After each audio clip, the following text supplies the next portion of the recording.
de la division Martel. La division Martel, qu'est-ce que c'est? C'est des petits jeunes qui font ce qui se passait, comme dans toute génération en fait de jeunes, hein, avec d'autres jeunes. On se regroupe avec des gens qui pensent pareil. Voilà. Alors il y en a qui fument des pétards, d'autres ils font un petit peu des petits coups, ils picolent et tout, d'autres ils baisent en boîte, d'autres ils vont braquer des banques. Et d'autres, ils se réunissent entre blancs et ils décident de faire des bêtises. Ça arrive beaucoup. Et c'est arrivé dans chaque génération. Je veux dire, voilà, à chaque fois on voit des groupuscules, que ce soit des skinheads, que ce soit des housses, que ce soit, je sais pas, des petits jeunes, machin et tout. Il y a de tout. Et là, du coup, on va tomber directement dans le phénomène de ce qui était à l'époque considéré comme du skinhead, et maintenant on parle de militants d'ultra-droite, et c'est le fameux Faflix. On entend beaucoup parler de cette terminologie. Vidéo qui a quand même fait 101 000 vues, ce qui n'est pas rien. Et beaucoup inspiré de West Casual, qui est un canal Telegram en gros, qui regroupe la plupart des actions de tous les groupes en fait, européens la plupart du temps, mais aussi français. Mais bon, ça s'étend à toute l'Europe, ouais, les trucs d'Angleterre, machin et tout. Et ils ont enquêté sur le sujet. Alors je pense que c'est pas vraiment une enquête, je pense qu'ils ont surtout eu beaucoup de leaks et du coup regardé un peu qui était là-dedans et tout. Donc il y a une grande part d'enquête, mais en même temps, j'ai l'impression qu'ils, pour moi, personnellement, ça aggrave un tout petit peu le niveau du problème, parce qu'on parle quand même de groupuscules qui sont, je sais pas, une cinquantaine de pélos à chaque fois, au grand maximum, mais vraiment au grand maximum, et ça représente en tout et pour tout sur le territoire français entre 2 à 3 000 personnes. Voilà. Sachant qu'il y a les anciens, c'est-à-dire les adultes de plus de 30, 40, 50 ans, hein, qui sont un petit peu plus rangés en tous les cas sur les actions de ce type-là, et là c'est les plus jeunes, on va dire de 15 à 25, 30 ans, peut-être 35 ans, qui effectivement eux sont plus actifs, et du coup ça réduit déjà le nombre de personnes réellement déterres, donc les fameux FR déterres. Et vous avez vu, on connecte tout avec Tajmat et tout. Donc c'est parti, on va écouter Street Press et leur analyse des Faflix. Et un dernier popo donc pour Elvis My Lord qui a fait le million et ferme ta gueule Elvis. Sinon très bien intervenant sur le rap, voilà, c'est important de le dire. Et donc aussi le don de tout à l'heure que je n'ai pas eu le temps de remercier, de Tech Tech qui dit poussez, likez, clocher, mais surtout kiffez bien. Bonne fête à tous les amis. Et demain je me fais arracher une dent. Ah putain, je suis content là. J'ai tellement mal. Là, ça va faire du bien. On m'arrache un chic. C'est rare que je sois content, mais on va me l'arracher et je vais être content. Quoi. Ça va me soulager. Je vais être là. Allez-y. Voilà, ça va être très bien. Bon, allez, c'est parti, les fachos là.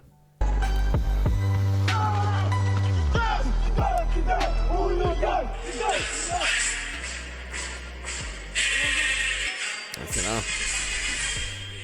Ces vidéos de militants néo-nazis, vous ne les avez jamais vues. Je suis Mathieu Mollard, journaliste à Street Press, et depuis près de 10 ans, je travaille sur l'extrême droite. Alors déjà, on va commencer par un premier truc. Il a déjà dit un truc faux. Il dit ces images, je les ai jamais vues. Alors déjà, moi à l'antenne, là, je les ai déjà vues avant. Bah oui, parce que moi j'étais déjà sur des canaux comme ça pour regarder ce qui se passe à chaque fois, sur tous les trucs, les sujets que je traite. J'aime bien voir quand même ce qui se passe pour être un peu le premier à l'affût. D'ailleurs, le canal West Casual a été fermé, me semble-t-il. En tout cas, j'y avais plus accès pendant un temps, et je crois qu'ils en ont refait un, ou sinon c'est le même qui a été rouvert, je ne sais pas. Avec mon collègue Christophe, nous avons mis la main sur plus de 2000 documents inédits. On les a baptisés les Faflix. 3000, c'est les derniers chiffres en fait de la DGSI par rapport à tout ce qui s'est passé en France. En gros, ils en ont recensé à peu près 3000, ça doit être 3000 fichiers S quoi. Mais c'est vraiment pas. Voilà quoi. Déjà eu 30 fois celle-là. Eh bah désolé, Elbutor, ce n'est pas de ma faute si tu l'as déjà vu. Des photos, des audios et des vidéos qui nous permettent une plongée au cœur des groupes néofascistes les plus violents et les plus radicaux de Paris. On les voit faire la fête, s'entraîner à la baston. Sur du Weshden quand même, hein, les gars. Je veux dire. Il y a un souci quand même. En plus, c'est censé être des racialistes et tout, ils écoutent du Weshden. Franchement, il n'y a rien qui va. Il n'y a rien qui va là-dedans. Il n'y a rien. Personne ne va dans cette histoire. Quoi. C'est un gros chaos. Même passer à tabac des gens. Des images inédites et passionnantes. Certaines d'entre elles devraient même intéresser la justice. On a donc décidé d'en faire une série. 3 vidéos diffusées sur notre chaîne YouTube et 3 enquêtes écrites publiées sur notre site internet. L'essentiel de ces données viennent d'un même téléphone, celui de Pierre, tout juste 18 ans, et militant dans un de ces groupes néo-nazis. Oh, il a fait une moustache de... Et merci à MT. Merci. I kiss your asses. La division Martel. un groupuscule dont les membres sont très jeunes et très violents. Oui, voilà, c'est ça. Est-ce qu'on cancel Weshden, Us l'enfoiré, SCH, etc. Il y a qui? Il y a Kalash aussi qui était dans un des clips de, de la division Martel. Est-ce qu'on cancel tous les rappeurs écoutés par des fachos comme a été cancel Monuk? Et où est-ce qu'on fait des excuses à Monuk, putain? Ça, c'est vraiment une sorte d'injustice en fait. C'est-à-dire, ouais, on touche pas aux gros parce qu'ils ont des méga avocats, ils vendent des millions. Un petit streamer, youtubeur, alors là, Libérez Monuk. Voilà, c'est libérer Monuk, putain, c'est pas possible quoi. Ce premier épisode leur est consacré.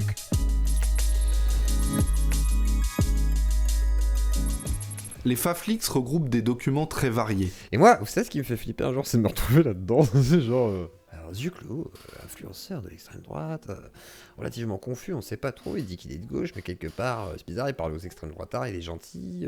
Et en plus, il est conciliant, oulala, il essaye de te nuancer, la nuance n'existe pas, il faut se positionner. Si tu es apolitique avec des fachos, c'est que tu es un facho. Donc voilà, le documentaire de Street Press avec des fuites. Des fuites de Zuclo en train de faire des ratonades. Ce serait horrible, la fin de ma carrière.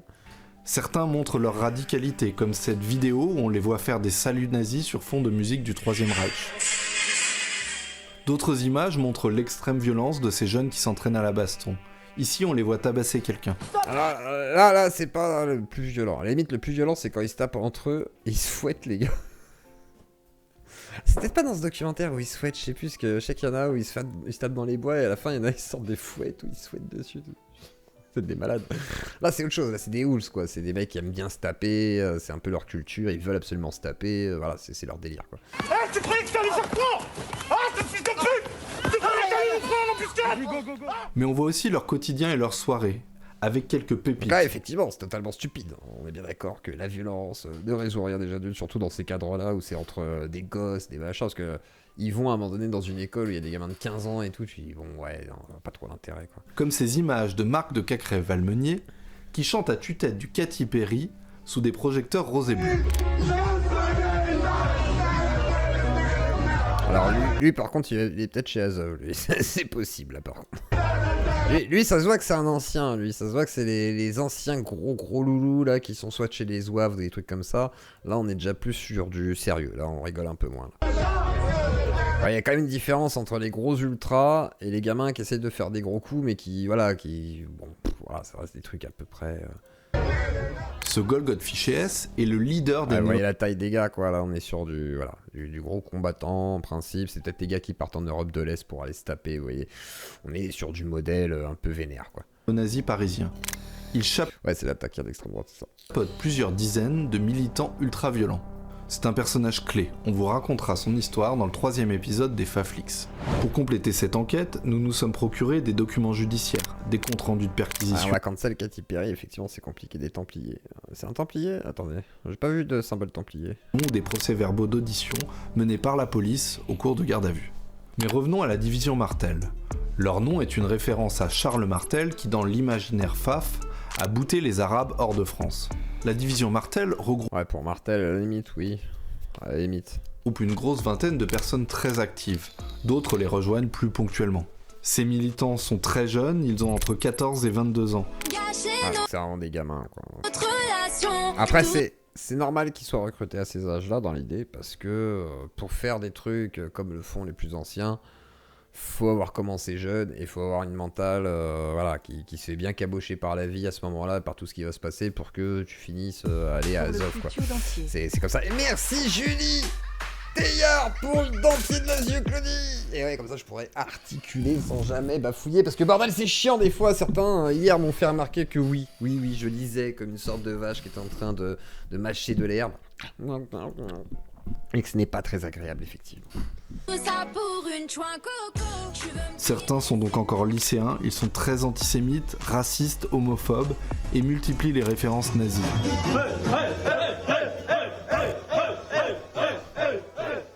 Moi j'avoue, je suis un peu con, je tends à rigoler quand je vois ça.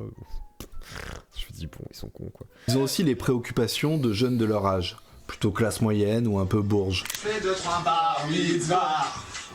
Et ça c'est pas Monuk, putain. C'est pas Monuk, putain. Arrêtez, quoi. Le mélange de références issues... Ça c'était eux, ça, bordel, quoi. Bordel. de la pop culture et de symboles fascistes est plutôt détonnant. Par exemple, sur ce petit montage vidéo qu'ils ont réalisé eux-mêmes, on les voit tabasser Les gamins de roman ont été interviewés par Modin. Ah, intéressant. Vous savez quoi, je vais le garder de côté. quelqu'un. En musique de fond, c'est du Freeze Corleone. Et ensuite, ils s'amusent à une fête foraine.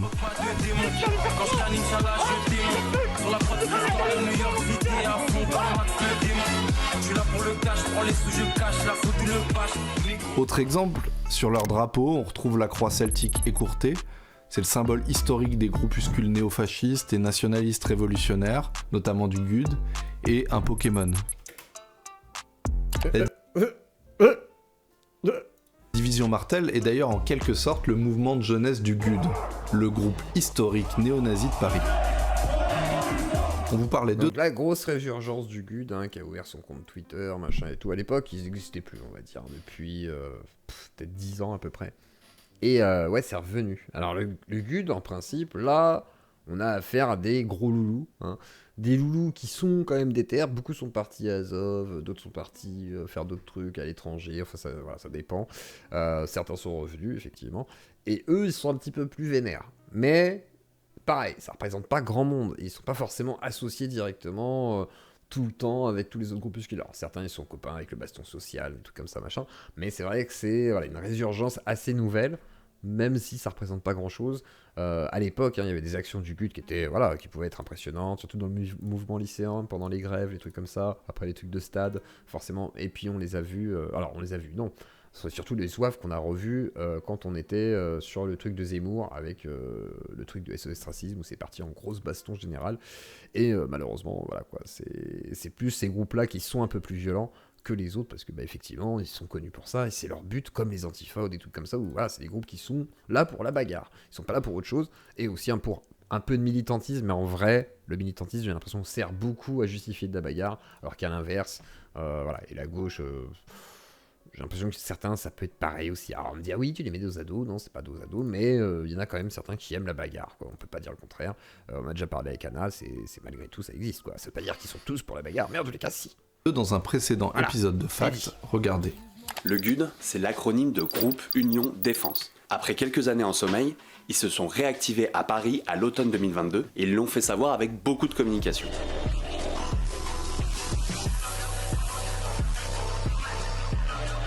On peut plus écouter de funk non plus, ça y est, c'est parti là. Ça y est, on peut plus rien écouter du coup. Parce que là, si j'écoute de la funkaolique machin, là, je vais me faire engueuler parce que c'est de la musique de facho. Et bien voilà, la Sainte-Web, c'est de la musique de facho. T'as un rat. Mais laissez nos copains tranquilles, putain. Voilà, on est dans la merde, Guero. C'est plus possible. C'est plus possible. Il y en a marre. Il n'y a plus de musique, plus de culture, on arrête, c'est fini. Comme le GUD, la division Martel se rapproche... D'ailleurs, on va cancel Pokémon, je crois. On va expliquer à la société Pokémon que c'est fini. C'est trop raciste. En plus, dans le dernier Pokémon, il faisait un discours sur l'immigration. C'est pas une blague en plus, c'est un truc de fou. Plus d'une bande... il y a bande trop d'étrangers, machin, c'est compliqué. De hooligans néo-nazis que d'un groupuscule politique au sens militant du terme. C'est pas vraiment le genre à organiser des conférences. Leur truc à eux, malgré leur jeune âge, c'est la baston. Sur pas mal de vidéos, on les voit s'entraîner au combat. C'est ouf, il a dit si ça va. Eh, c'est un antifa en face. C'est un antifa.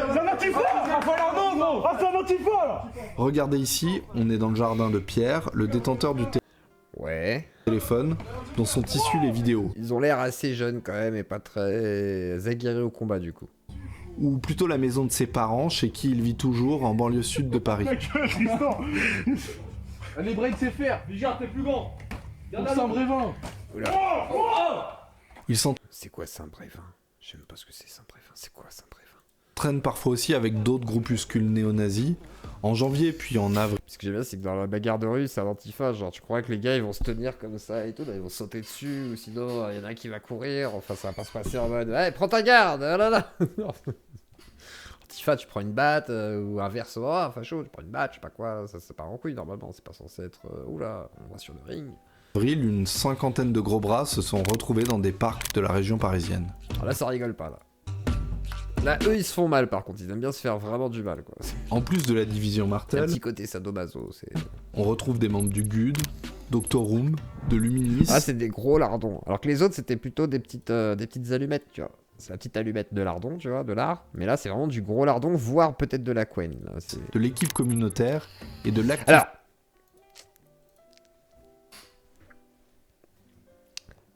l'équipe communautaire. Et là, voilà. Il y en a qui connaissent. C'est pour ça qu'il y a des fois où il y a des sortes d'associations d'idées qui sont... Du coup, ça aide pas, quoi.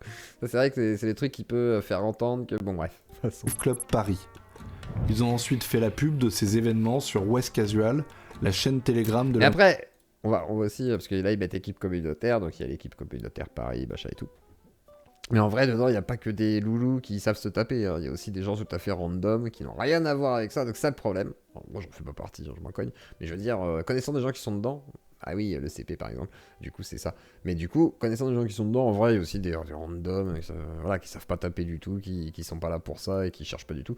Donc, c'est plus complexe que ça. Et mettre l'équipe communautaire comme si c'était tout un collectif de loups qui aiment se taper. Je suis pas persuadé que ce soit vraiment le cas, en fait.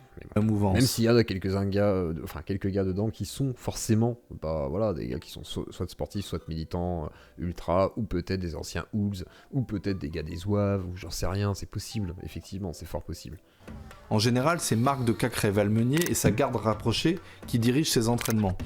Car en plus de se battre dans la rue, le boss des néo-nazis parisiens fait du MMA. Les néo-nazis de la division Martel, comme leur grand frère du GUD d'ailleurs, pratiquent une autre Ouais, c'est ça, c'est comme dirait Vico, c'est mi-nazi, mi-bonner, mi-ray du JVC, c'est un peu ça, ouais, c'est un peu ça dans l'idée. Discipline de Et puis fight. il y a quelques darons, voilà, c'est les boomers, hein, je suis Et très underground qu'on appelle les forêts. Et là, ça va se taper dans la forêt Le avec coup de principe, fouet. deux groupes de hooligans Là, c'est là que je vous dis, il y a peut-être une petite tension sexuelle quand même, SM. Parce que je pense qu'il y a un truc qui peut se faire dans des clubs un peu bressons. se filent rendez-vous sur un parking de zone industrielle ou dans une forêt pour se cogner pendant un temps défini. 2, 3, 5 minutes. Et là, ça rigole plus. Là, par contre, ils se mettent des vraies patates, là. C'est genre... Parfois, jusqu'à ce qu'aucun d'eux Il y ne en a, ils se font coucher en un coup, quoi. tienne debout. C'est ultra violent et ce n'est pas rare que des combattants finissent à l'hosto. Regardez ces vidéos de la division Martel qui s'entraînent à cette discipline. En général, chaque bande regroupe 5 à 10 combattants. Mais il arrive ponctuellement que plus d'une centaine de Hools se foutent sur la gueule, comme on vous l'avait raconté dans un article publié l'an dernier. Dans ces forêts, les fights sont très violents, mais se passent entre personnes consentantes. Mais la division Martel ne s'en... C'est ça le truc, c'est que effectivement, bon, ils ont le droit, quoi. Ils ont le droit de se taper dessus s'ils veulent, quoi. Que veux-tu. Après, si ça leur fait plaisir. Moi, j'irai pas me taper dans les bois, je vois pas l'intérêt, quoi. Mais bon, ça leur fait plaisir, ils sont contents, quoi. Voilà. Montrer ça comme un exemple d'ultra-violence, c'est un peu idiot. Après, le truc sur l'école, là, c'est un peu plus touchy, quand même. s'en contentent pas, et ils ont participé à plusieurs agressions. Pas de service militaire, non. On les voit par exemple, comme l'avait raconté Mediapart, tabasser un passant en marge du C9M, le défilé néo-nazi organisé à Paris en mai dernier. Grâce aux données contenues sur le téléphone de Pierre, J'aime bien, c'est même l'article de Mediapart, mais ratonnade entre guillemets. Entre parenthèses. C'est assez lunaire, quoi. on a pu retracer les circonstances d'une agression. La victime est un jeune lycéen antifasciste, il souhaite garder l'anonymat. Mais on a pu discuter avec certains de ses proches et ils nous ont confirmé les circonstances de ces violences. L'embuscade se serait passée le 11 mai 2023 près du lycée de la victime dans le 19e arrondissement. Écoutez ce message de Pierre envoyé à ses camarades de la division Martel. Il détaille le sort qu'il compte réserver à leurs victimes. Ah mais fils de pute, toi tu vas faire de la torture, genre le taper. Moi je vais vraiment faire des trucs humiliants, tu vois, dans ce Fortnite. Dans ce Fortnite. C'est vraiment un truc des gamins, quoi. Genre, je vais faire une danse Fortnite. Vas-y, fais la danse. Vas-y, bouge les bras. Pétard dans le cul et j'allume, Pétard dans le cul. des trucs comme ça. Dans une autre conversation audio, on les entend Oh là là, c'est des vrais... Ça n'a aucun sens. préparer l'embuscade. Du coup les gars, moi je suis chaud de me ramener, faut juste me dire c'est où, faut me dire où est-ce qu'on peut se rejoindre en amont et comment on y va. Parce que j'ai l'école, j'ai l'école et j'ai maman après à retrouver, donc quand même. Si on y va tous ensemble ou pas. Faut juste que je rentre pas trop tard si possible. Si c'est 17h30, faut vraiment que ce soit 17h30, faut pas que ce soit 18h, pas que ce soit 19h ou quoi. Vraiment 17h30, on le pète, je repars et voilà. En vrai les gars, moi je vais venir, je vais spotter avec vous. Non, ça me rappelle les embrouilles d'école à l'époque, où t'avais des embrouilles avec un gars et ça se retrouvait à la sortie, machin et tout. Des fois, t'avais des gars qui venaient équipés. Enfin, il y avait déjà ça à l'époque en plus. Donc, bon, malheureusement, c'est. Voilà. Et après, t'avais des groupes, effectivement, de gars qui étaient plutôt d'ultra-droite, voire néo-nazis. Ça existait déjà. Moi, j'en connaissais qui étaient avec le drapeau d'Hitler, machin et tout à l'école. Et je me souviens que moi-même, il venait m'emmerder, par exemple, et tout. Bon, après, c'est comme ça, tu vois. C'est l'époque, quoi. C'était déjà le cas avant. Rien de surprenant, malheureusement. On sait jamais, ça se trouve, il finira plus tôt. Il sortira avant 17h30. Et là, tu vois, il sortira avant, donc il cible quelqu'un précis. Donc je pense qu'à la base, il y a un règlement de compte, tu vois. Une histoire d'embrouille ou je sais pas quelle connerie, encore une fois, quoi. Moi, le truc hyper casse-couille, c'est que je commence le boulot à 17h. Donc, ce qui est sûr et certain, c'est que s'il finit pas plus tôt que prévu, je pourrai jamais être là. Moi je suis chaud de l'enculer, y a pas de souci, mais faut vraiment pas faire ça en public. Par contre, ils y vont à 10, quoi. Enfin en public, tout est relatif. S'il y a 10 pélos, on s'en bat les couilles, mais s'il y a vraiment des centaines de personnes, faut éviter. Ouais. Et même 10, c'est des centaines de personnes. C'est genre devant le lycée, il y a 100 personnes. Non mais comme j'ai Déjà 10, c'est chaud, hein, les gars. dit plus haut, le but c'est vraiment de l'humilier, gros. T'inquiète pas, t'inquiète pas. Le lendemain, le 12 mai, une vidéo montée par leurs soins est postée sur leur chaîne Telegram favorite, West Casual. On y voit une partie de l'agression.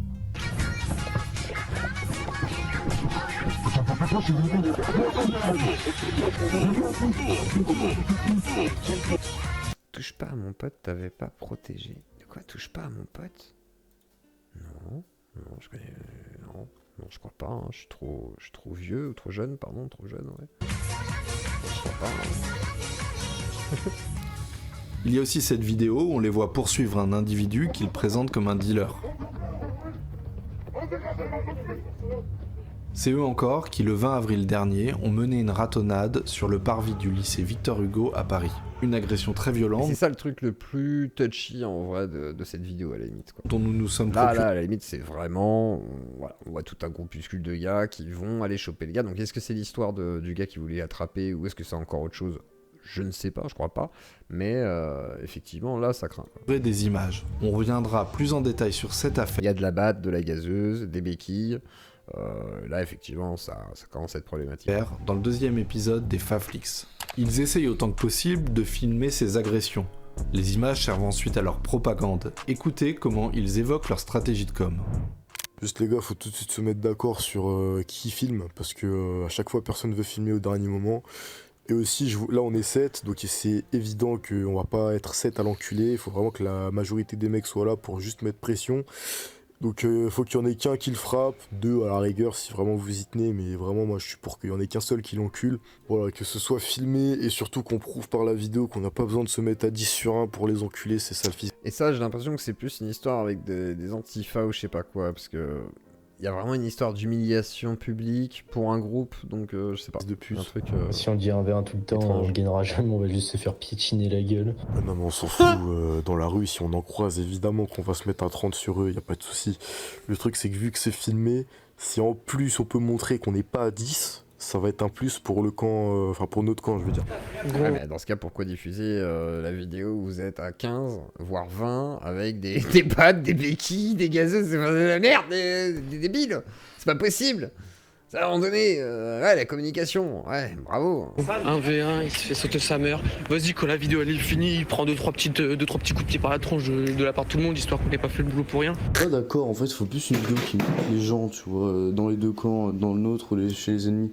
Faut faire un truc vraiment très très humiliant, pas juste on le tape et on filme, tu vois, et on met sur OC. On le met en sang, tu vois, on met sa gueule en sang, on le met devant la caméra, on lui fait dire des trucs de ouf, tu vois. Faut que ça En marche. fait, ce qui est marrant, c'est qu'ils s'imaginent faire des grosses dingueries et puis finalement, ça finit jamais comme ça. Tu vois, ça finit toujours avec un truc un peu minable de gamins, tu sais, mais même chez les antifas, c'est pareil, quoi. C'est des petites humiliations pas ouf, genre, ouais, là, regarde la caméra, vas-y, dis-le.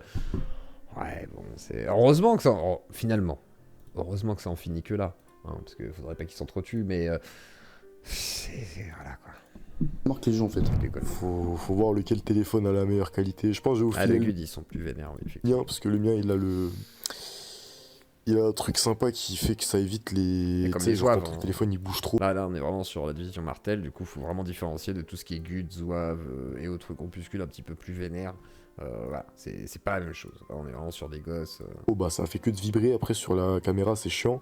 En fait, le mien Il a pas de stabilisateur. Pas ça. Mais sur ton téléphone, s'il y a un truc anti-vibration, c'est pas mal. Non, c'est un stabilisateur.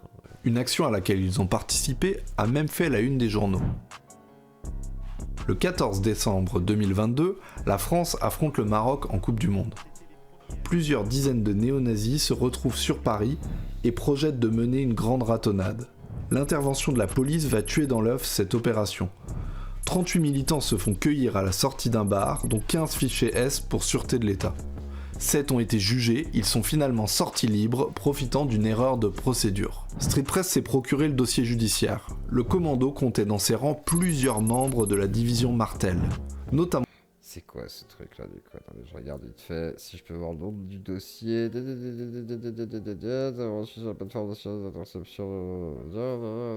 Ils disent pas quel type de participant à un groupe formé.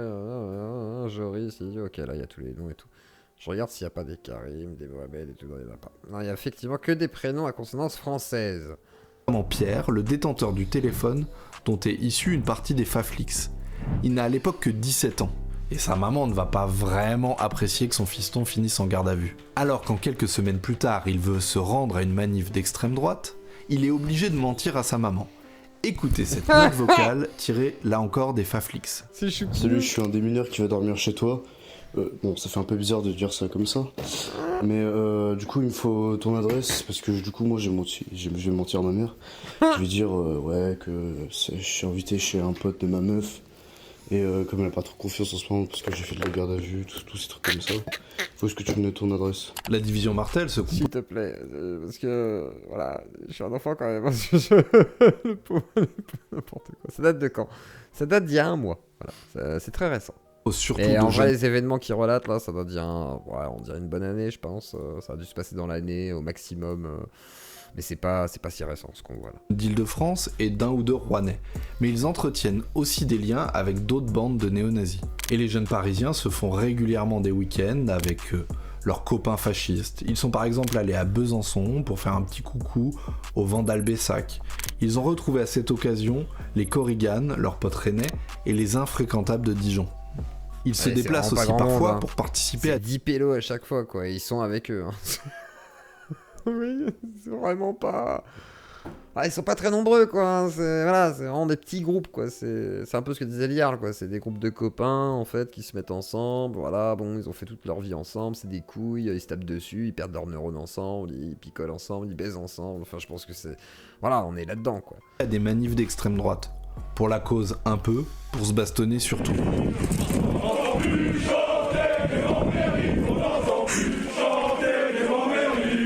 Ils étaient par exemple à Saint-Brévin, en Loire-Atlantique, pour un grand rassemblement. Europe, jeunesse, révolution. Ça fait un peu Ayoub dans l'idée.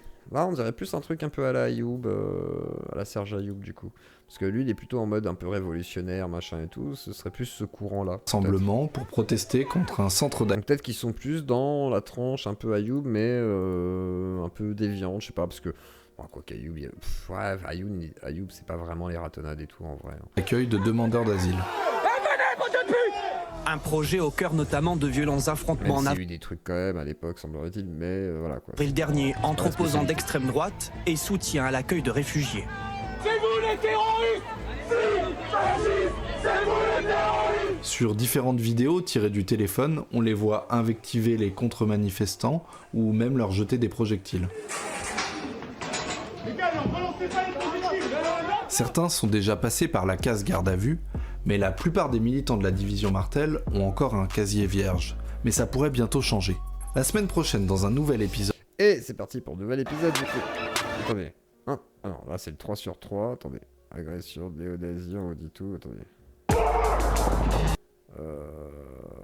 Tac. Le retour du GUD. Ça peut être pas trop mal, mais attendez, elle est où la partie 2 du Faflix? Attendez 2 secondes. Tac. Moi je veux la partie 2. Je veux pas voir les vieilles images qu'ils réutilisent, parce qu'ils réutilisent plein de vieilles images en fait.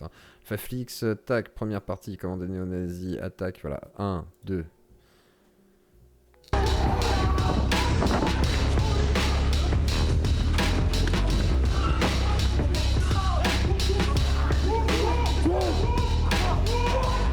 Cette vidéo a été tournée le 20 avril 2022 à Paris. Ce jour-là, en fin d'après-midi, une vingtaine de jeunes néo-nazis ont tabassé des collégiens et des lycéens. Les victimes ont entre 13 et 16 ans. Je suis Mathieu Mollard, journaliste à Street Press. Je bosse sur l'extrême droite. Il y a quelques semaines, avec mon collègue Christophe, le rouquin est expert. Nous avons mis la main sur plus de 2000 documents inédits. On les a baptisés les Faflix. Ils viennent tous d'un même téléphone, celui de Pierre, c'est lui. C'est un militant d'extrême droite, il a tout juste 18 ans et il est l'un de ceux qui ont il fait peur, il a une tête de... C'est quoi, c'est une tête de chèvre organisé cette ratonnade. Comme la plupart des agresseurs, il est membre de la division Martel. C'est un groupuscule qui regroupe des jeunes néo-nazis violents d'Île-de-France. On vous a raconté leur histoire dans le premier épisode des Faflix. Aujourd'hui, dans ce deuxième épisode, on va revenir en détail sur l'agression qu'ils ont menée devant le lycée Victor Hugo dans le 3e arrondissement de Paris.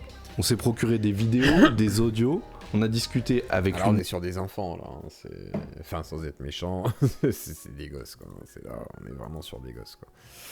C'est comme ça. Des victimes, on a aussi discuté avec des sources policières et le parquet de Paris qui dirige l'enquête. Il ressemble à Valek, non mais quand on sait pas les gars. Plus Valek c'est vraiment pas son délire ça. Pour comprendre toute cette affaire, revenons au point de départ. C'est le Parisien qui en premier parle de ce dossier. Le journal évoque une blague entre lycéens qui aurait mal fini. La division Martel, le groupe de jeunes néo-nazis, va ensuite se mêler de l'affaire pour venger la victime du canular. Le type victime du canular a fait appel à des copains lui faisant partie de l'ultra-droite. Okay. L'un des militants d'extrême droite, celui qu'il surnomme le Russe, va provoquer les lycéens. Comme on peut le voir sur cette conversation Instagram, le ton monte entre les deux groupes et ils se filent rencard pour régler l'affaire. Tu verras ce soir, c'est quoi de s'en prendre à des Russes. Tu crois t'es Poutine, sale bâtard? Russe ou pas, je m'en bats les couilles. Tu crois t'es Poutine, je vais vous enculer, vous allez voir. Non, réparti. Insulte les Russes en plus. Ferme ta race. On verra, je parle pas pour rien dire. Tu nous fais le mec de la street. Plus loin dans la conversation, le lycéen prévient. Ils ne seront que deux au rendez-vous. Vous serez... là, c'est pas l'équipe de KB. Combien? Moi, je serais pas là. Pas du tout. Et le CP, c'est pas l'équipe de KB. KB a fait partie de l'ECP, mais c'est pas son équipe à lui, c'est pas le chef de l'ECP. Calmez-vous, hein, calmez-vous. Commencez pas à imaginer des trucs avec KB, rien du tout. Il n'a jamais été dans les bois se taper, c'est pas son truc. Je crois qu'il a déjà fait de la boxe avec ses copains, mais genre il va pas se taper, mettre des coups de ceinture avec ses copains pour voir qui sont les plus forts. C'est pas son délire, quoi. En face, ils seront une vingtaine de militants néo-nazis équipés pour en découdre. Le noyau dur est membre de la division Martel. Il y a aussi quelques membres du GUD, le principal groupuscule néo-nazi de Paris. Après, KB connaît sûrement des gars de ce milieu, mais à un moment donné, voilà, quoi, ça reste une minorité, quoi. Là, on n'est vraiment pas sur ce qu'est les gens qui votent à droite et qui parlent de la droite, de l'extrême droite, enfin là... Voilà, même Conversano est assez éloigné de ces groupes-là, hein, on va le dire quand même. Et puis ce qu'ils appellent des indep Titeuf. Indep pour indépendants, c'est-à-dire qu'ils ne sont pas membres d'un groupuscule Et Titeuf parce que Titeuf. Oui, non, je sais, c'est... politique. Titeuf, en référence aux personnages de BD, parce qu'ils sont très jeunes. Le plus jeune n'a que 14 ans et presque tous sont mineurs, ce qui ne les empêche pas d'être très violents. Dans les 14 ans, quoi, c'est des gosses. Flix, nous avons découvert un compte-rendu rédigé par les militants d'extrême droite. Il nous permet de retracer les minutes qui précèdent l'agression. 17h35. Les fachos se regroupent dans un parc à proximité du lycée. Ils sont une vingtaine en tout. Les gudards en amont nous préviennent d'une présence ennemie aux abords du lycée. 17h40. Tout le monde est regroupé dans une rue très proche du lycée. C'est l'écriture d'un roman, quoi. C'est n'importe quoi. Pour ne pas se faire voir. Et merci Aurélien Dupont. Un tatoueur. Attends, de quoi Un tatoueur m'a refusé un Valknut car récupéré par ce genre de personnage, on en parle. Ah ouais? Sérieux? C'est quoi le Valknut du coup? Attends, Valknut. Attends, c'est quoi le Valknut? Je regarde du coup. Valknut. Le Valknut, c'est la noisette de... Ah oui, je vois, oui, d'accord, ok. Bah oui, effectivement, Valhalla, etc. Oui, c'est un peu débile, quoi, parce que c'est vraiment un truc celtique, quoi. Oui, c'est un symbole runique ou je sais pas quoi. Mais pas oublier Indice Extrême, tu te souviens de ce site, Indice Extrême? Indice Extrême, oui, c'est vrai que c'était Index Extrême. C'est Indextrême, ouais, c'est Index Extrême. C'était de la merde. Les analyseurs de symboles et tout. Alors j'avais contacté le gars d'ailleurs qui est très gentil, mais ouais, c'est totalement perché. En gros, ils analysent chaque symbole qui est lié à l'extrême droite, et puis alors ils disent d'où ça vient, et puis finalement, du coup, peut-être aussi tout à l'extrême droite, mais le problème c'est que c'est des symboles culturels bien plus étendus. C'est comme la croix gammée, Certains disent oui, c'est peut-être le seul symbole qui serait vraiment nazi, mais même pas. C'est un symbole indien inversé. C'est une roue solaire. Enfin, à un moment donné, bon, qu'est-ce qu'on fait, quoi? Donc, c'est-à-dire qu'on peut plus utiliser de symbole. Est-ce qu'on interdit Naruto parce que, comment il s'appelle, l'autre, là, l'aveugle, là, enfin, l'aveugle, celui qui a les yeux tout blancs, là, avec sa sœur, là, Paneji, je crois que c'est lui, là, qui a une croix gammée, me semble-t-il, hein, sur le front. Personne ne dit rien, tout le monde s'en fout, parce qu'on sait que ça n'a rien à voir, en fait. Donc, bon. Après, ça veut pas dire que certains n'utilisent pas ça pour ça, mais c'est un peu idiot, quoi, de tomber dans le symbole, comme ça, et de le figer dans le temps. Ils se préparent. Ils enfilent leurs cagoules et gants coquets, prêts pour le choc. À peine 30 secondes après, ils chargent ensemble en criant « Paris hooligan !» La scène est magnifique. Les Sarrasins restent figés, car surpris de la scène. La suite de Ils sont crus dans un film. Hein. La vérité, ils sont vraiment crus dans un film quand ils ont écrit leur truc. l'agression, on l'a en images dans des vidéos tournées par les jeunes néo-nazis.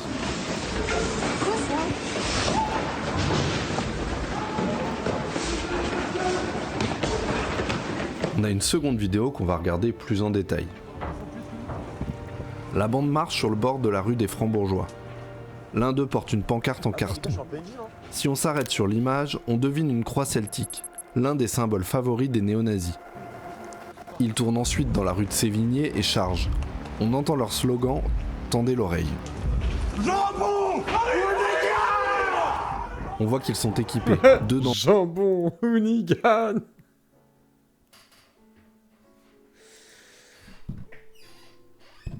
Donc, le cri de guerre, c'est jambon.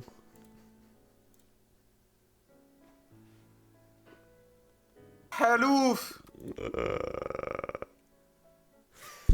Jambon hooligan. D'entre eux au moins ont une béquille qui va servir. Je suis désolé. J'imagine que si je devais être plus de gauche que ça, je devrais être là.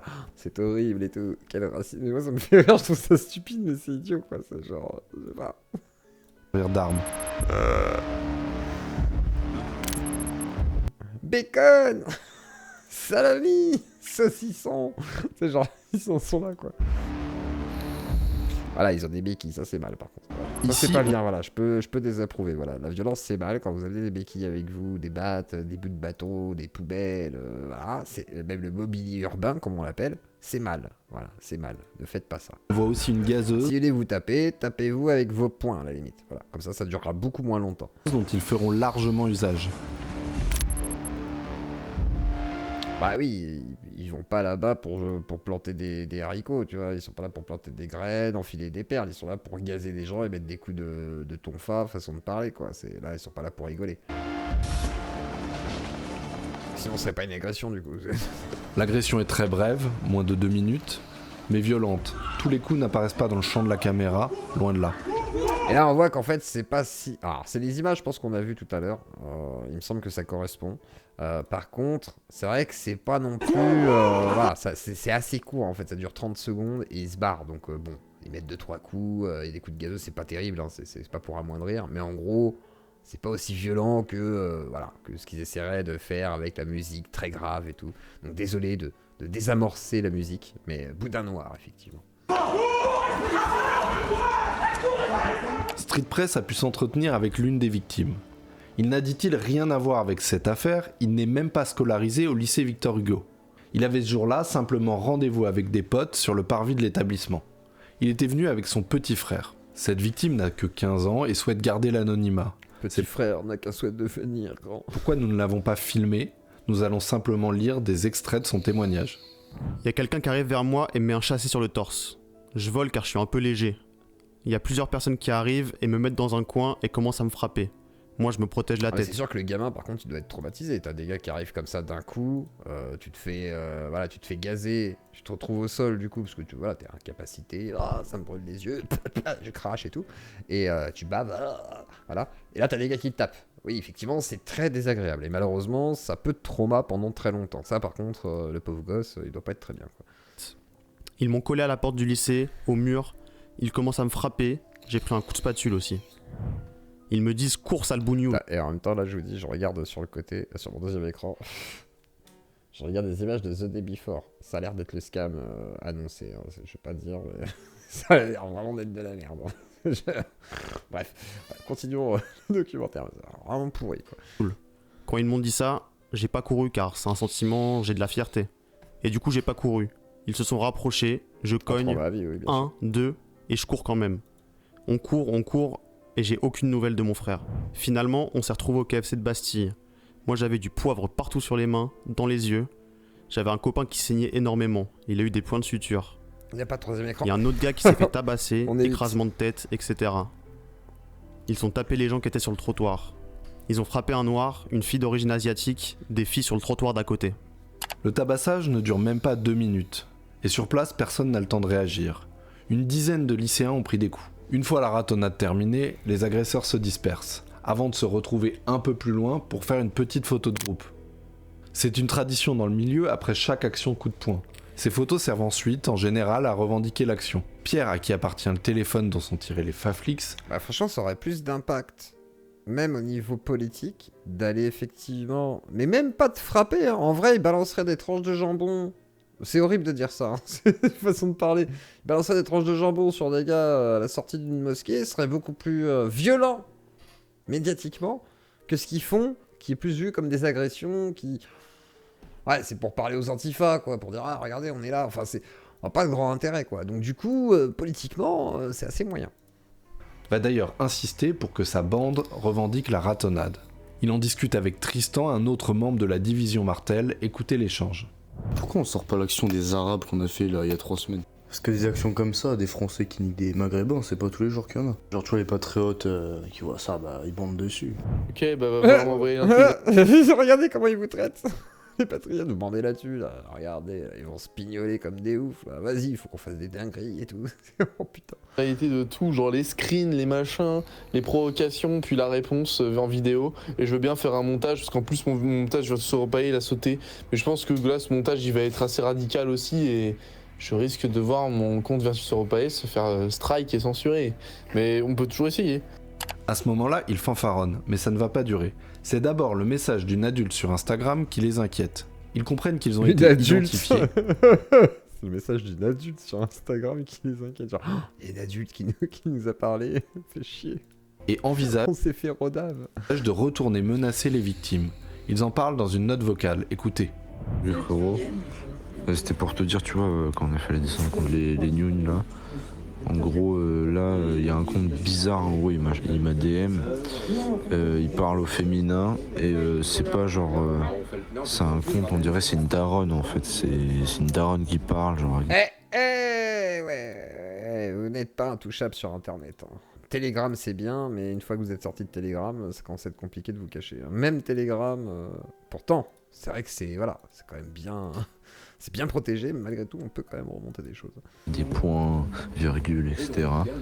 Et qui me dit qu'elle a vu une vidéo, je sais pas quoi, du coup, pour savoir s'il y a une vidéo qui a été partagée de la descente. Si ça porte plainte, etc., on est dans la D, en gros. Je sais pas, faut essayer de les choper peut-être encore une deuxième fois et vraiment les choper un par un et leur mettre des coups de presse. Ils ne le feront heureusement pas, et quelques jours plus tard, c'est dans un commissariat qu'ils vont devoir s'expliquer. On a pu échanger avec un fonctionnaire de police. Il nous a détaillé comment ils ont pu les identifier grâce aux caméras de surveillance et aux données mobiles. Le 13 juin, 12 d'entre eux oui. ont eu leur C'est un peu con quand même, parce qu'effectivement, les gars, c'est pas très malin. Vous savez, dans le téléphone, il y a un truc qu'on appelle le GPS. Vous savez, il y a un truc qui dit, voilà, est-ce que vous voulez qu'on me mette votre position? C'est une petite goutte inversée, c'est position, voilà. Et bah quand tu cliques dessus, tout ton trajet, il est dessus.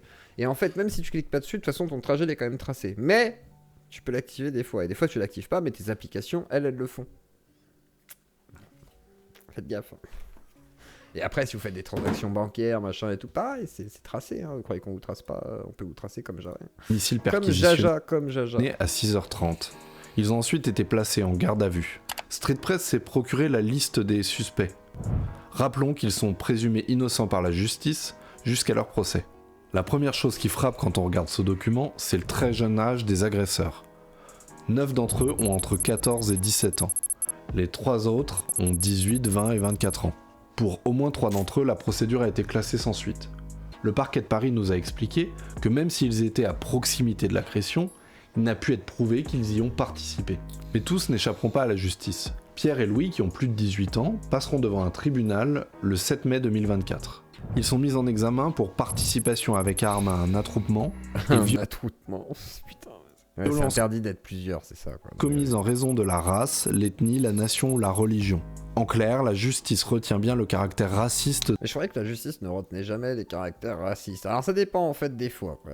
Voilà, des fois elle fait bien le travail et ça permet de dire ah bah vous voyez quand même, voilà. Tiens, bizarre, bah là c'est le prénom exactement.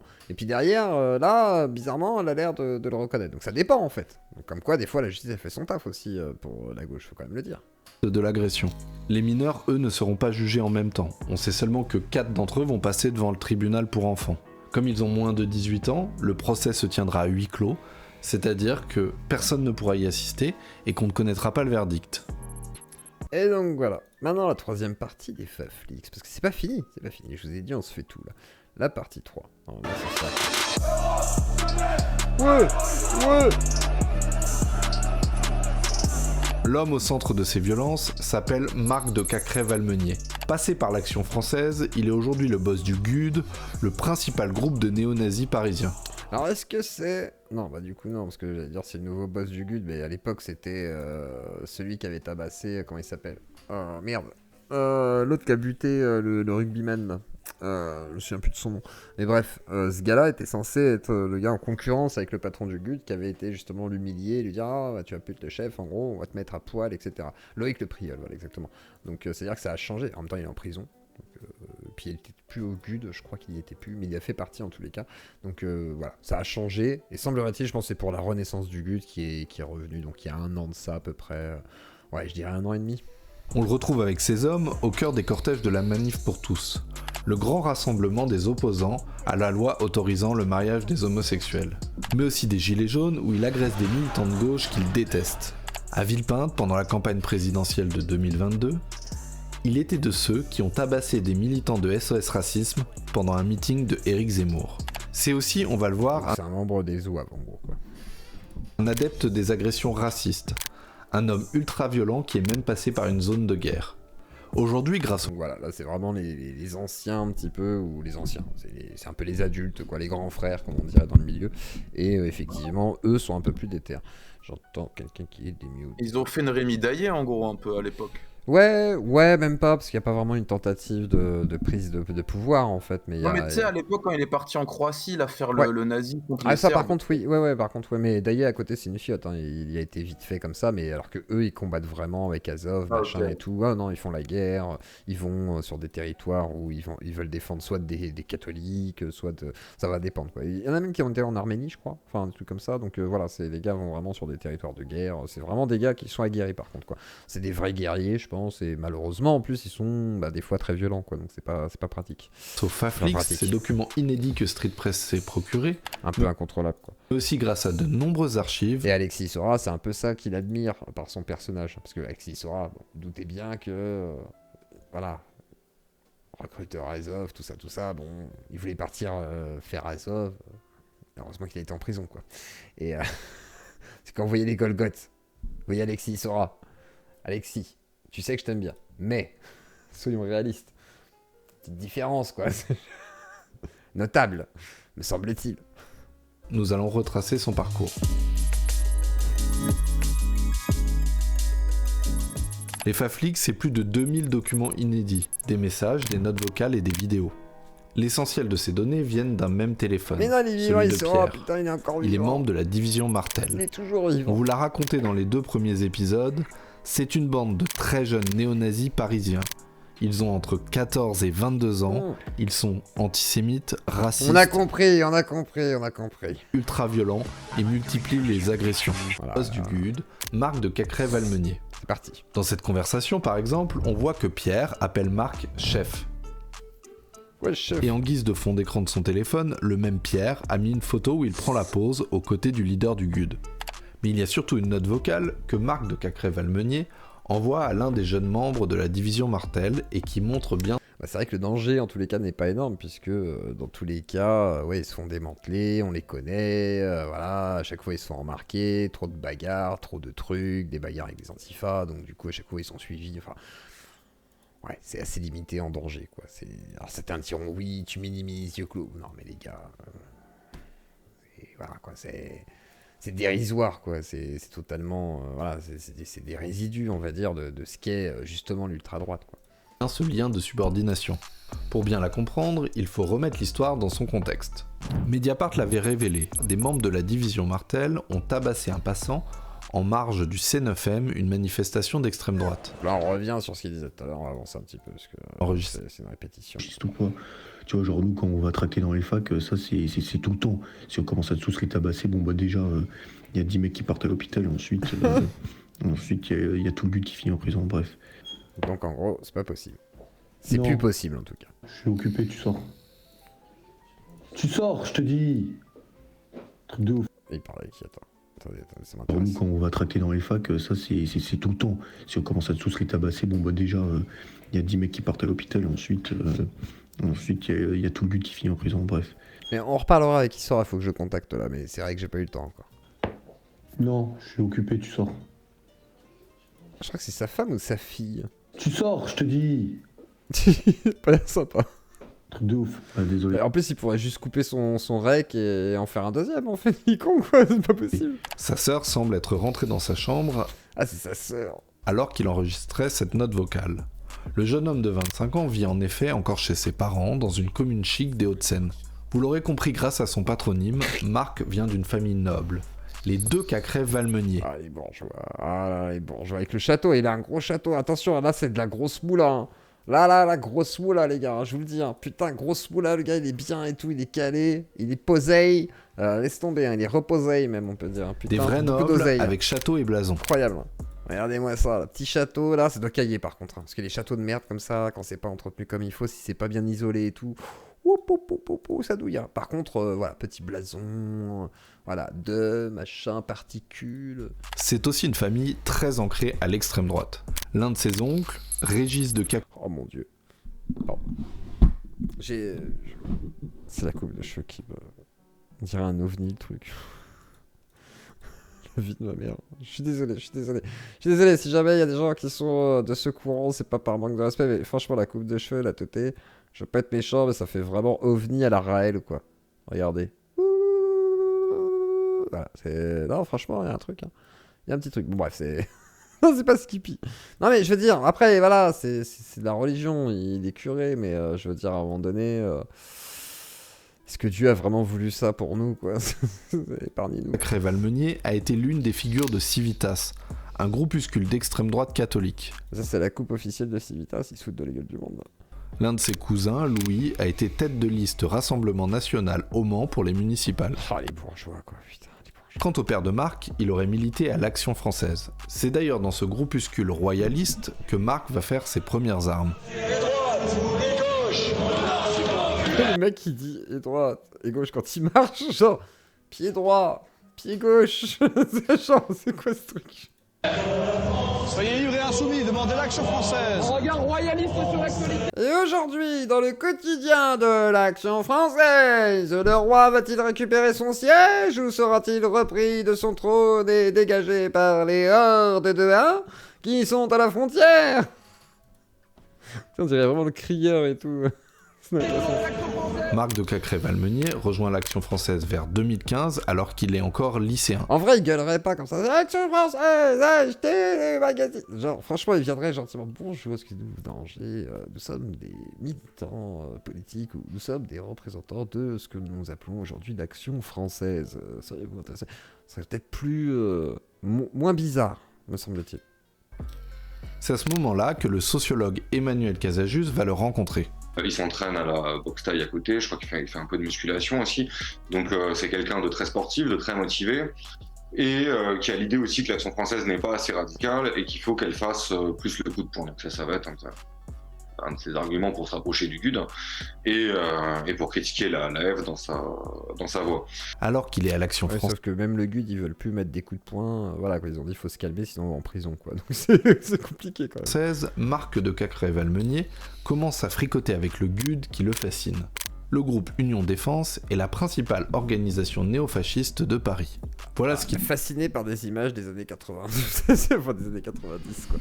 C'est ça qui est fou, en fait. C'est les gars, ils sont fascinés par des gars qui se sont retirés du milieu la plupart du temps, qui sont voilà, assez abîmés par la vie. Tout. Je comprends pas trop cette fascination.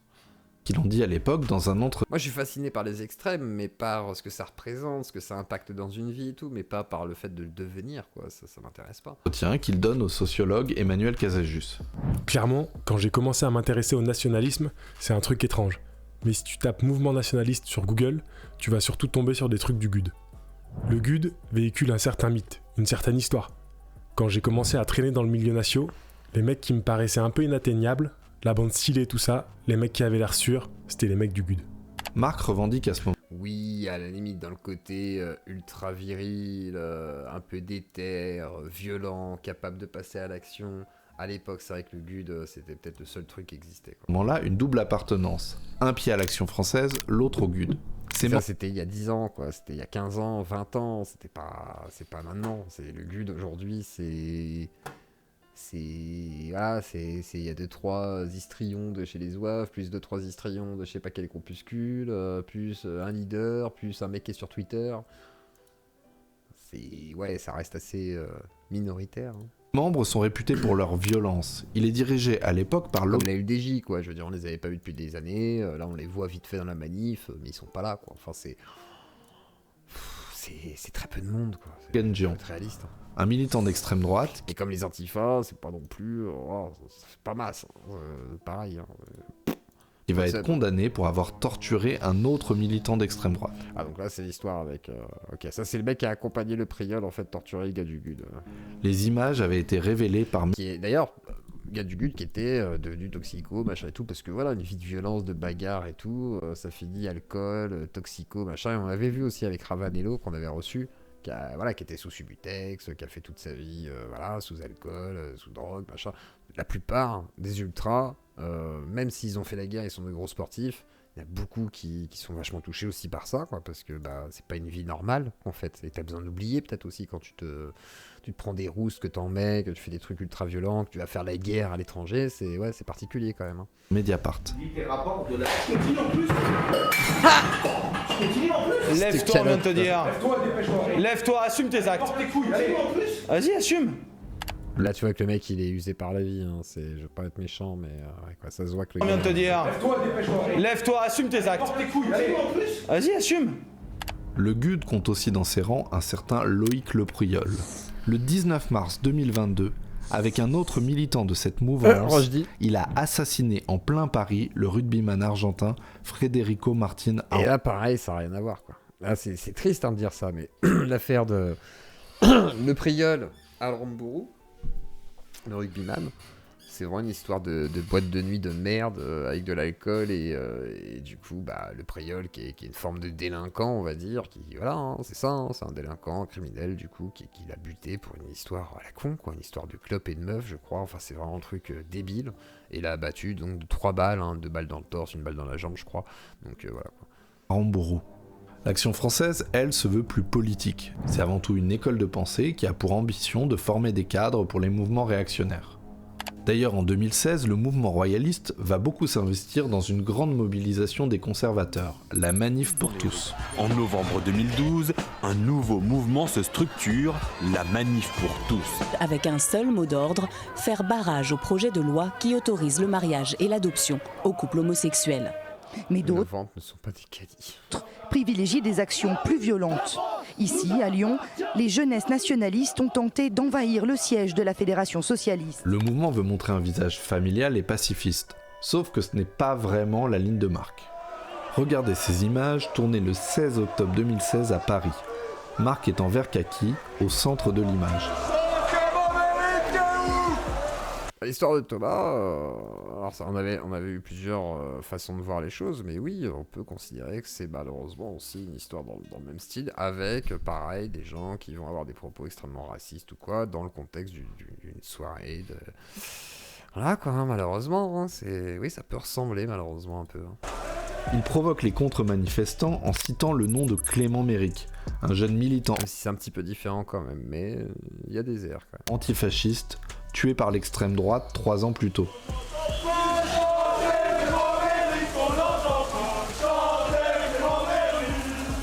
Alors qu'ils défilent ce jour-là avec l'Action française, ils scandent « Europe, jeunesse, révolution », un slogan historique du GUD.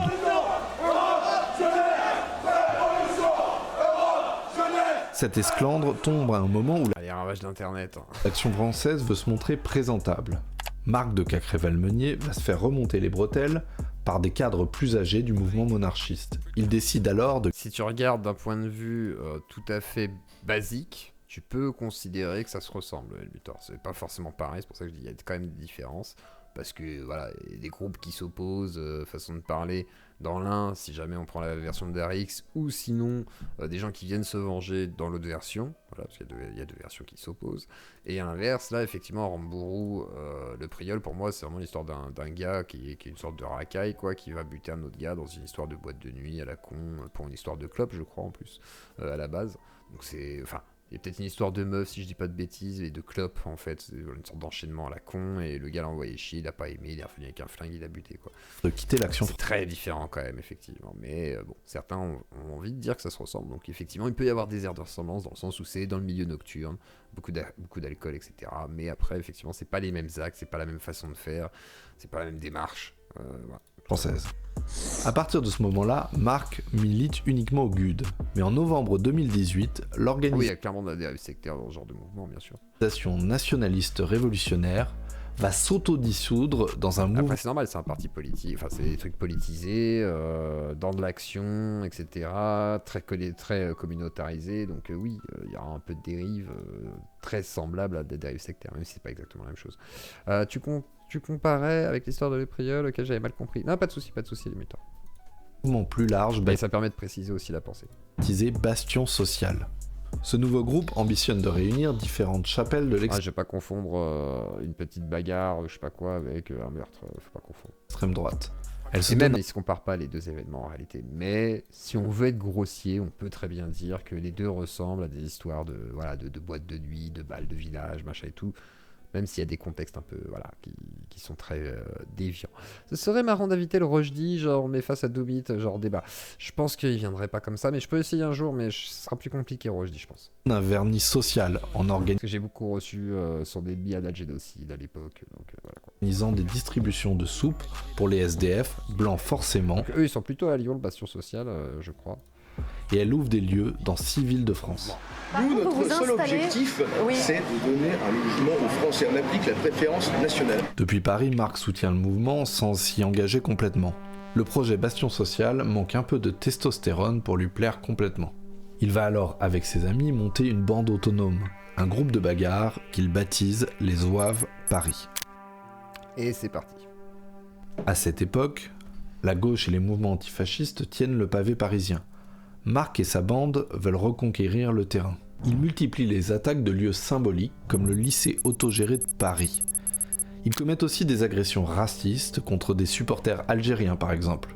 Mais c'est surtout pendant le mouvement des Gilets jaunes que les Zouaves vont faire parler d'eux. Le 1er décembre 2018, c'est l'acte 3 des Gilets jaunes. Ce jour-là à Paris, des manifestants prennent d'assaut l'Arc de Triomphe. Ces images vont faire le tour du monde. Ces images tournées par un manifestant témoignent de la violence sur place. Une pluie de pavés s'abat en continu sur les CRS. Marc et sa bande font partie des belligérants. Il sera même condamné à 6 mois de prison avec sursis et 105 heures de travaux d'intérêt généraux pour des violences commises ce jour-là, notamment contre la police. Mais dans les cortèges des Gilets jaunes se joue aussi une autre bataille. Les antifas et les FAF. Elle oppose les FAF aux antifas. Alors, voilà. Ce 1er décembre, en milieu d'après-midi, un groupe d'antifa tombe sur Yvan Benedetti, le porte-parole du PNF, Parti nationaliste français, un mouvement antisémite. Il le passe à tabac et l'expulse violemment du cortège. Regardez les images.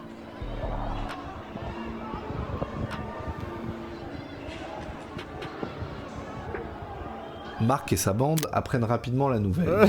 Ils décident d'aller venger leurs aînés. Aux abords de l'Arc de Triomphe, il a bien ramassé quand même.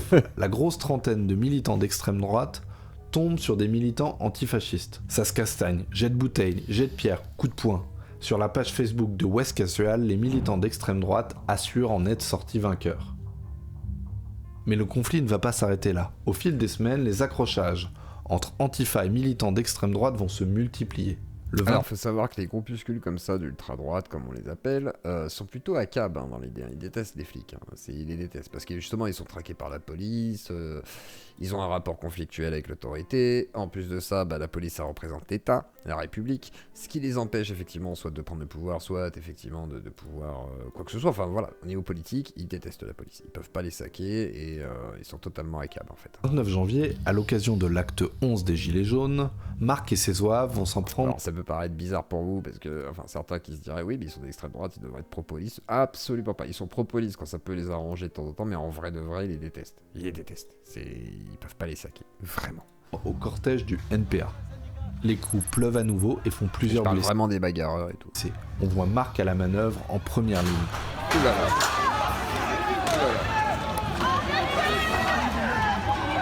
Avec sa corde là.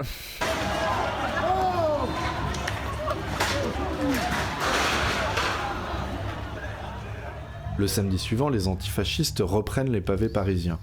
À partir de ce moment-là, on verra de moins en moins souvent les militants d'extrême droite dans les cortèges de Gilets jaunes. Ils vont tenter un dernier baroud d'honneur à Lyon le 9 février.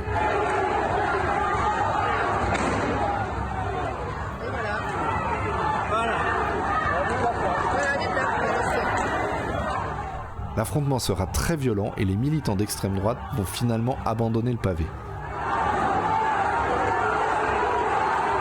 La teinture, c'était à 3000. On avait dit la teinture des cheveux, c'était 3000. Là, je vais aller chez le coiffeur, je pense. Je vais essayer d'y aller ce week-end. Je sais pas si j'aurai le temps ce week-end. Je vais essayer d'y aller.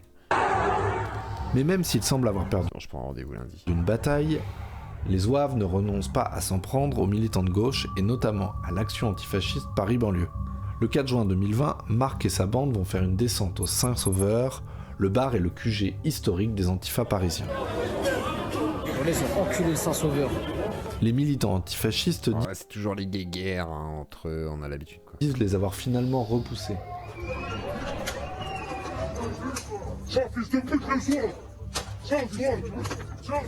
Mais qu'importe les circonstances réelles, l'attaque du Saint-Sauveur va définitivement asseoir l'aura de Marc dans les milieux nationalistes.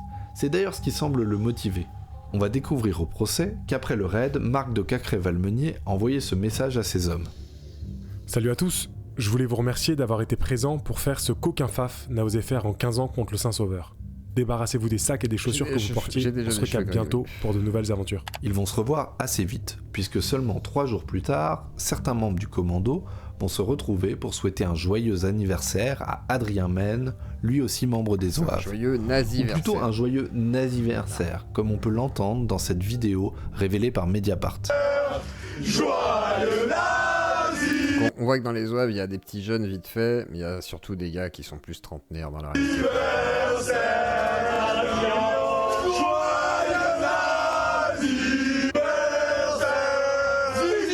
Marc de Cacré. Ils veulent trop faire genre ils sont méchants, ça le problème, et après ça décrédibilise totalement en réalité, je pense, le côté politique, ce genre de choses. Valmeunier est à ce moment-là le leader incontesté des néo-nazis. Après, c'est peut-être pas censé sortir dans le domaine public. Est-ce qu'on a le droit de faire ça entre soi? Je sais pas. J'imagine que non. J'imagine que c'est interdit. Voilà, c'est mal. Parisien. Je sais pas trop quoi dire, c'est mal. Et sa réputation dépasse peut-être un peu incel, je sais pas. Largement le périph' et même les frontières. En effet, comme l'a révélé le site d'investigation. Je crois qu'il y avait des meufs, ça se trouve. Mais il y a toujours des meufs dans ces groupes-là, de toute façon, c'est comme ça. Anglo-saxon Bellingcat.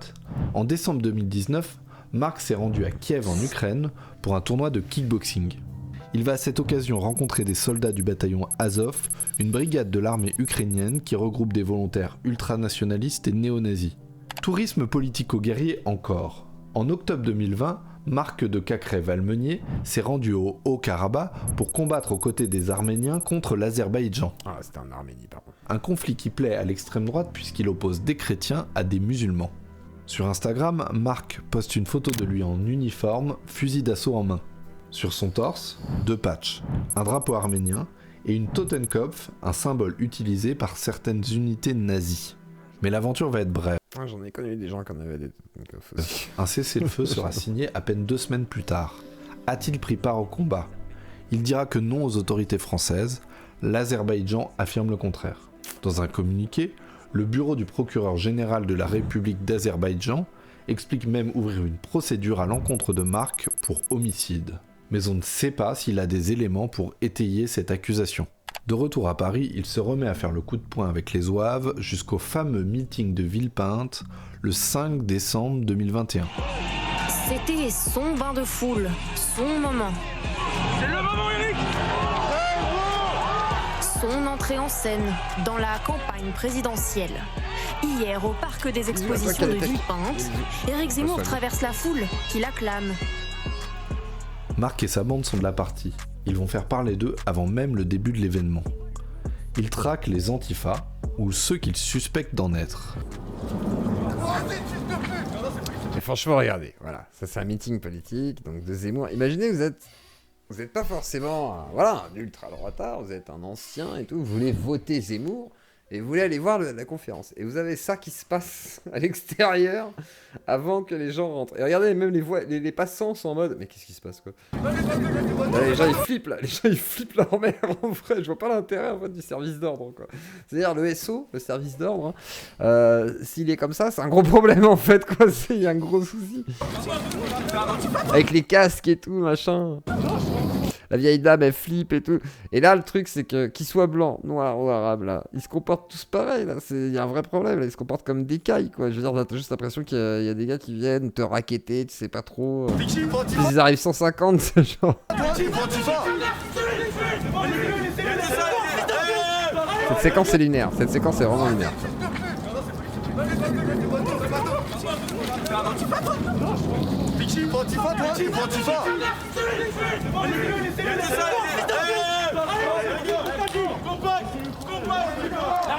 Et là les gens doivent se dire bah oui c'est sûr ça donne envie de voter Zemmour, mais non c'est n'importe quoi, ça n'a pas de sens, ça n'a aucun sens putain.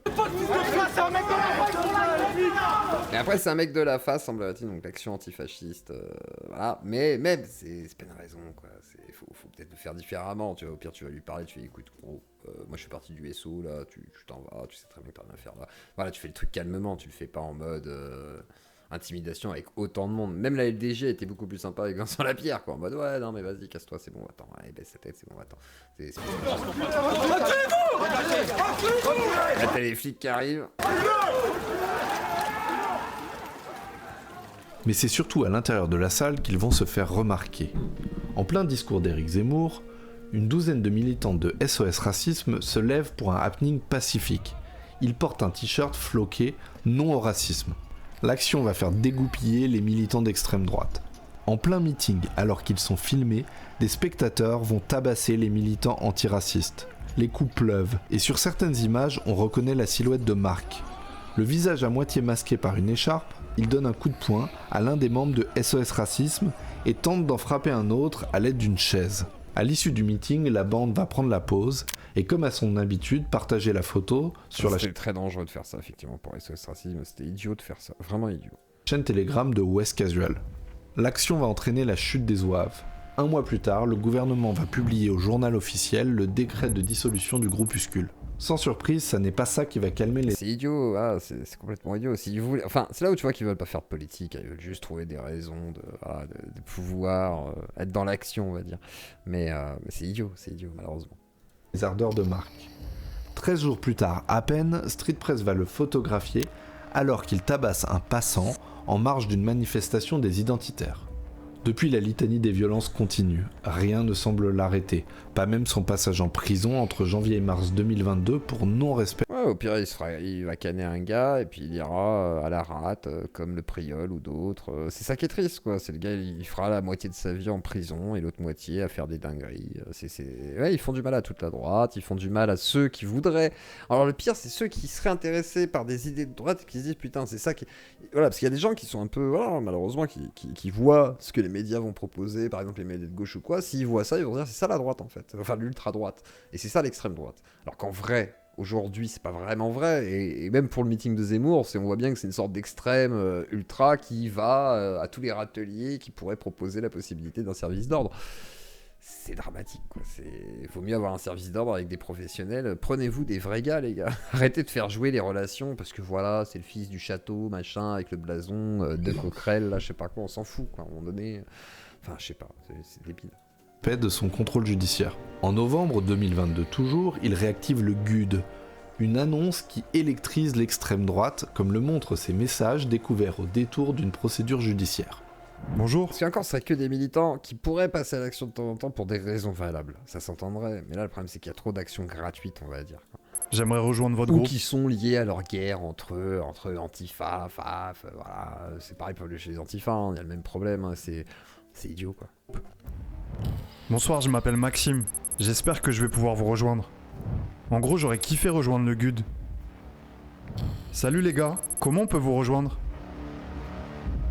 C'est normal que ça crée un effet. Le soir de France-Maroc, pendant la dernière Coupe du Monde, c'est lui qui... Sauf que les gamins qui vont là-bas, à moins d'être un vrai bagarreur, la plupart ils se rendent pas compte que ça va être très compliqué et qu'ils vont pas tenir bien longtemps. Bien heureusement pour eux. Réunis à Paris près de 40 gros bras pour mener une ratonnade. Des militants du GUD, mais aussi des membres d'autres groupes comme la Division Martel, les Korrigan venus de Rennes ou Octorum venus de Versailles répondent à son appel. On a déjà fait pas mal d'émissions sur les Antifas et les dérives des Antifas, les liens avec Boko Haram, machin et tout. Enfin, on a déjà fait la critique des Antifas et puis on a déjà passé pas mal d'heures dessus. Et puis on le fera sûrement de nouveau, hein, j'imagine. Hein. Un projet avorté par la police qui va interpeller Marc et sa bande. Les armes contondantes présentes dans leur poche disent assez explicitement le programme envisagé. Malgré son lourd CV, Marc va éviter Ils ont un équipement de Condé, quoi. la détention provisoire, notamment grâce à une promesse d'embauche, gage de son insertion sociale. Le gentil employeur qui promet d'offrir 5 200 € bruts par mois. Quoi 5 200 € brut. Ça va, hein. Ça va, hein. Putain. Ah ma merde. Putain. Au jeune leader du GUD est un certain Axel Lousteau, ancien du GUD il est connu, Lousteau est très connu, c'est le gars qui travaille pour le FN, je crois aujourd'hui, et qui fait alors plutôt des trucs, genre je crois qu'ils impriment du papier, quoi, voilà, ils ont une entreprise qui est liée au FN. Et... ami de Marine Le Pen. Ils font de la On moula arrive à la maintenant. fin de ce 3e épisode. Et voilà, c'est la fin de cet épisode spécial sur qui sont la Division Martel. Ben on sait pas beaucoup plus, hein. À part que c'est des petits gamins, des petits jeunes, quoi, qui se mettent un peu de frisson malheureusement et qui vont un peu trop loin, hein, et bon, partent souvent à l'étranger, prendre le risque de se faire canner. Ouais, particulier quand même, hein, mais bon. Et en tous les cas, on va finir sur ces passages, voilà. Compatible, comptable de marine. Oui, c'est le comptable, voilà, peut-être. Alors, c'est peut-être pas Lousteau, c'est peut-être l'autre. Là, il y avait un gars qui était un ancien membre du GUD, ou un truc dans le genre d'action un peu violente et tout, qui, lui, je crois, travaille dans tout ce qui est les imprimes, les affiches, je sais pas quoi et tout, me semble-t-il. Faudrait que je revoie, mais il y a une entreprise, en fait, qui est vraiment liée au Front National. Là, c'est une entreprise, et je sais plus ce qu'il fait. Mais en gros, voilà, les liens, sont-ils des méchants? Bah... Moi je vois des gamins qui sont un peu égarés, quoi, et même politiquement, hein, qui essayent de faire des actions pour... parce que forcément ils sont admirés d'une certaine manière, c'est-à-dire que tout le monde ne peut pas passer à l'action violente, on va dire, donc ça peut fasciner les jeunes, mais à l'inverse, bon, bah, ça leur fait une destinée relativement chaotique, et c'est assez triste, hein. Jacques-Yves Lousteau, bonnet rouge. Le capitaine Lousteau. Eh bien, en tous les cas, je vous souhaite une bonne nuit dans le Calypso avec le capitaine Lousteau, et je vous dis à plus tard.